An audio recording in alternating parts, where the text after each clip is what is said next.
So hi everyone, today in this video we're going to talk about another type of frameworks, another type of solutions for another type of problem that we can face in our day-to-day life.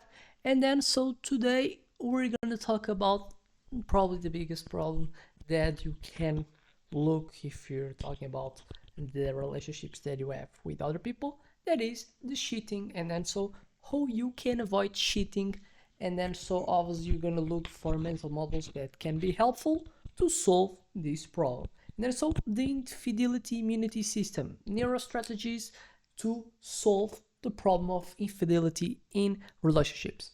Some of them obviously backed by some institutes that have made studies. As an example, we have the John Gottman's betrayal triggers research, the Esther Spiral's trauma studies, UCLA neuroscience as well. So we're going to look for what the studies have been shown, and then so apply these learnings, these frameworks that have been proven as true in your day-to-day life, and then so take as a creative type of ideas to apply in your relationship so to avoid this problem. So first, vulnerability vaccine. What's the root cause? The first one you're going to study. Emotional distance creates the need to seek connection elsewhere. And then so when this happens, when you kind of have some persons that are different to other ones, and then so some of them, they can appear being more cold, and then so when you appear more cold, the people don't feel so reciprocated a lot of the times, and then so they're gonna will look for what's lacking inside of their house in external world. And then so the science fix for that, it's something that happens, people are different personalities, and this type of clash can happen. And so solutions: daily attachment minutes, 70 minutes of uninterrupted eye contact, more reciprocal vulnerability. Neuro effect boosts oxytocin 200%, USL biomarkers. And if you want to get a relationship that's going to prosper, it's recommended to you to have this oxytocin getting increased in a good percentage when you're so with the person that you want to stick in a relationship, because oxytocin is so something that is connected, has a correlation with happiness, is something that is connected with pleasure. And so if the hormone of pleasure is kind of gets triggered when you're people, you get attachment of pleasure with that people, and so you want to sustain the relationship with that person with that person so for more time. Shared fear journals, co-document insecurities, creates neural intimacy. Data: couples practicing vulnerability have 94% lower infidelity risk, and is coming from Gottman Institute. Another one, desire equilibrium protocol. What's the root cause here studied? Monotony kills eroticism. And so what's the result by understanding it? Forbidden fantasy vault, quarterly exchange of sacred desires, no judgment. 83% of errors stem from unexpressed fantasies, and is coming from McKinsey Institute. Neuro novelty cycling, alternate intimacy styles monthly, sensual, intellectual, adventurous. As a result, regulates dopamine without external stimulation. That's something that you will like. Another one, transparency architecture. What's the root cause for to justify the building of this? So root cause study here is that secrecy creates betrayal pathways. And then so how you can build by knowing this. Radical device sharing, mutual biometric phone access, no passcodes. K, voluntarity not punitive, rebuilds trust neural nets. And relationship dashboard, shared app tracking emotional physical intimacy metrics. Study: 97% of efforts begin with private messaging. Cyber Affairs Report 2024 is where this was taken from. Another one, community antibodies. What's the root cause that justifies the existence of this? Isolation enables secrecy, and so you can build to fight this. Antithesis: triple accountability, monthly love councils with 3 trusted couples. Cultural model: Amish bans system shames infidelity. Elder guardians. Assigned 50 plus year couples as mentors. Data community embedded relationships have 11 times more lower infidelity rates. So, another one. Infidelity stress testing. What's the root cause that you have to study here? Unprepared for temptation. And then, so what's the vaccine for this?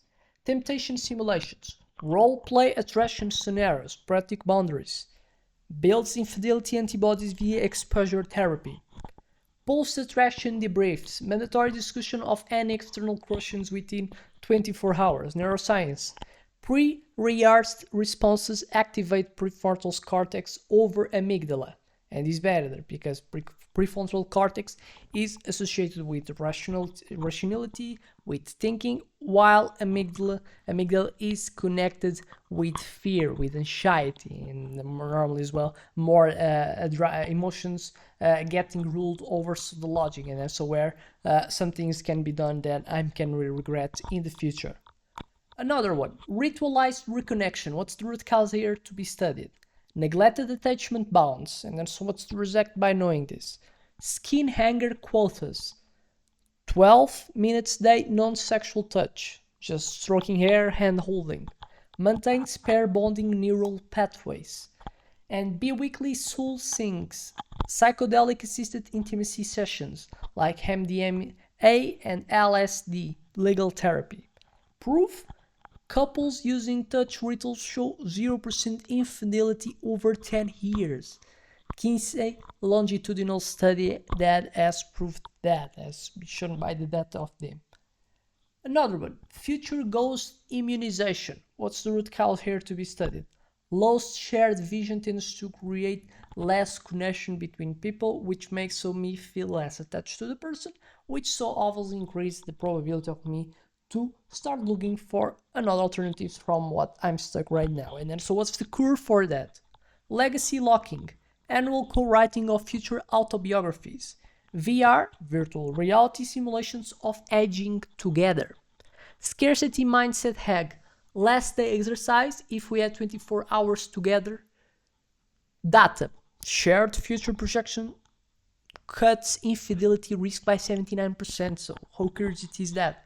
Shared future projections, so people talking about the future, how they project the future, obviously, so makes like existing a target, and by existing a target, you feel so that you have more motivation to stuck what you have because you want to reach the target, and to reach the target, if it's done with other one, the target is just achieved if you reach the point with the other person. And then so you feel motivated to sustain that relationship, to make efforts to sustain that relationship. So, seems to be a strategy. So, with that, obviously you can look for mental models. They simulate different type of asks. They ask you to do different things. You can like some of more of some things than other ones that other strategies that were applied. But then, to make simple, you can create like a cheating crisis intervention, a 90-day protocol for relationships with broken trust.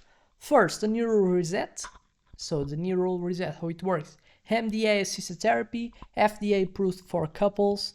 Digital amputation, 30-day social media deletion, more burner phone ban. Transparency scaffolding, shared location tracking, joint therapy journal. Reattachment rituals, daily eye gazing, rebuilds oxytocin bonds. Infidelity isn't just about sex, it's about shame management. Kills secrecy before it kills love.